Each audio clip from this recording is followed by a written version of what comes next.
आज की वीडियो में बात करेंगे शार्क टैंक सीजन 3 के नए जज अजहर इकबाल के बारे में। अजहर इकबाल इनशॉर्ट्स के फाउंडर एंड सीईओ हैं। इनशॉर्ट्स इंडिया की एक लीडिंग न्यूज एग्रीगेटर प्लेटफॉर्म है जिस पर करंट में 1 करोड़ से भी ज़्यादा एक्टिव यूजर्स हैं जो डेली इनकी न्यूज़ रीड करते हैं।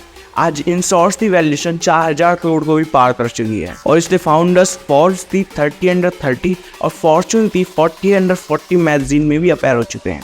ये सुनने में कितना एक्साइटेड करने वाला लगता है और ये सारे फैक्ट जो मैंने बताए सच भी हैं और कितने सच हैं जानेंगे आज की इस वीडियो में।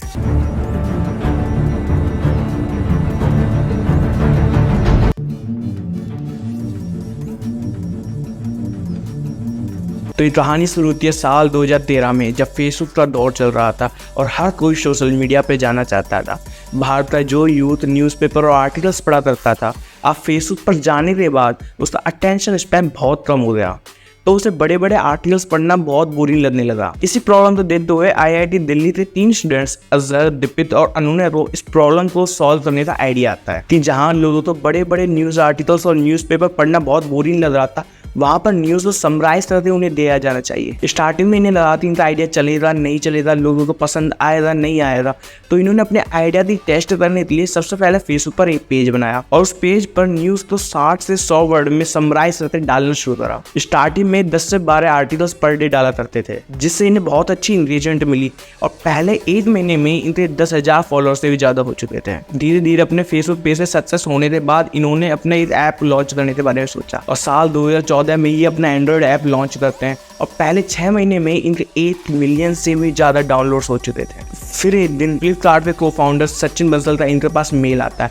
वो उन्हें बताते हैं कि वो काफ़ी टाइम से इनशॉर्ट्स को यूज़ कर रहे थे और अब सचिन बंसल उस कंपनी में इन्वेस्ट करना चाहते हैं। सचिन बंसल अपने साथ साथ में और भी बहुत सारे इन्वेस्टर्स को लेकर आते हैं। इन्वेस्टर्स से मिली फंडिंग से इनशॉर्ट्स अपनी मार्केटिंग और अपनी टीम को मजबूत करता है और साल 2015 में प्ले स्टोर पर नंबर 1 ऐप बन जाता है।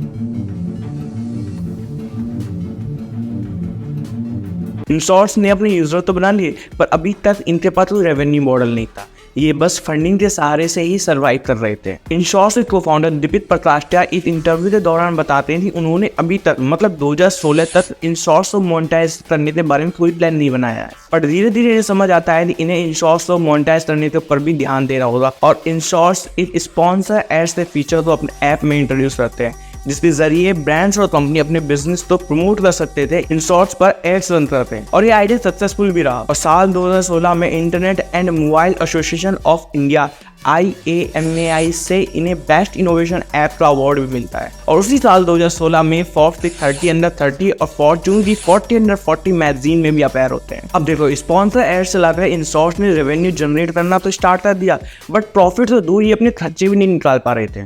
बट बाय लक उस टाइम पर फंडिंग का मानसून चल रहा था और हर टेक स्टार्टअप को भर भर से फंडिंग मिल रही थी और इसी चीज़ का इन्हें फायदा मिला कि ये हर साल फंड रेज करते और इन्वेस्टर से मिली फंडिंग से अपनी कंपनी को सर्वाइव करवा रहे थे और आज भी करवा रहे हैं। इनशॉर्ट्स ने अपनी पूरी लाइफ टाइम में एक बार भी प्रॉफिट बनाते नहीं दिखाया है, बस साल 2019 को छोड़कर।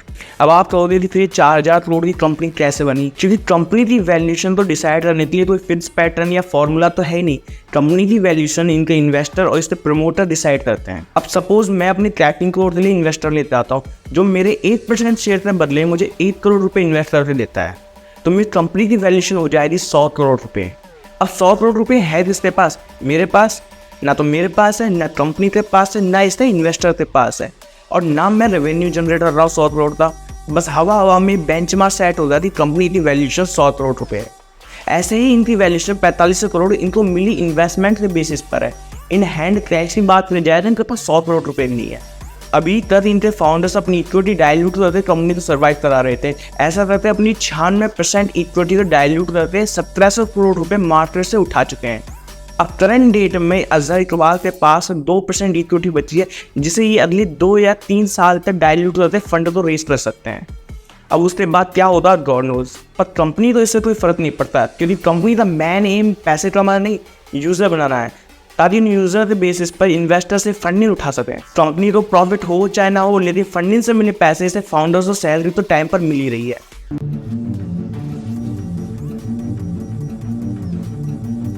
अब पूरी केस स्टडी पढ़ने के बाद बस 2 ही चीजें हैं जो आप इनशॉर्ट्स से सीख सकते हैं, पहली सेल्स और दूसरी मार्केटिंग। ये कहावत तो आपने सुनी होगी, अगर आपके पास सेल्स में अच्छा हो तो अच्छी मार्केटिंग और सेल्स टेक्निक से आप कोई भी प्रोडक्ट मार्केट में बेच सकते हो। और इंश्योरेंस के केस में तो ये प्रोडक्ट खुद कंपनी ही थी जिसे इसके फाउंडर्स बार बार बेचकर अपने आप को सर्वाइव कर रहे थे। और दूसरी चीज जो आप सीख सकते हो वो है मार्केटिंग। अब इंश्योरेंस पर 1 करोड़ यूजर होने से ये चीज तो क्लियर है कि न्यूज और ब्लॉग की मदद से यूजर को आप अपने साथ कनेक्ट करके रख सकते हैं। चाहे कितनी भी टेक्नोलॉजी आ जाए, ब्लॉग्स और न्यूज आपके लिए बहुत अच्छे एसईओ पर काम करते हैं। ब्लॉग्स और न्यूज आपके लिए अच्छी मार्केटिंग और बहुत सारी लीड्स जनरेट करके दे सकते हैं और बहुत ही हार्ड पेस में ये आपके लिए पैसे जनरेट करके देते हैं। और ये बात हमें ब्लॉगस्टर के टाइम पर ही समझ आ चुकी थी, इसीलिए हमने टाइम से एडजस्ट ले लिया। अब ये चीज़ मार्केटिंग में कैसे काम करती है चलिए समझते हैं। अब सपोज करो आपका एक रियल एस्टेट का स्टार्टअप है, तो उसके वेब या ऐप पर आप ब्लॉग और न्यूज़ सेक्शन बना सकते हो जहाँ पर आप टाइम टू टाइम ब्लॉग्स और न्यूज़ डाल करके अपने यूज़र को अट्रैक्ट कर सकते हो और उन यूज़र को अपनी सर्विस और प्रोडक्ट बेच सकते हो। और ये चीज़ वाकई में वर्क करती है। बस सब्सक्रिप्शन मॉडल और स्पॉन्सर एड की हेल्प से आप ब्लॉगिंग और न्यूज़ से एक कोई स्टेबल बिजनेस क्रिएट नहीं कर सकते। आगे क्यों ही यूजर एक ऐसे प्रोडक्ट के लिए सब्सक्रिप्शन लेता है जो उन्हें दूसरे प्लेटफॉर्म फ्री में मिल जाएगी। अगर पूरे स्टार्टअप को समराइज करने बताऊं तो इंश्योरेंस बाय लक और बाय फंड ही इतना बड़ा बन पाया। अगर आपको वीडियो इन्फॉर्मेटिव लगी है तो आप मेरे चैनल सब्सक्राइब कर सकते हैं और वीडियो को लाइक कर सकते हैं और कमेंट करके बताइए कि अगली वीडियो आप कौन से स्टार्टअप या फिर कंपनी के बारे में देखना चाहते हैं। Thank you for watching.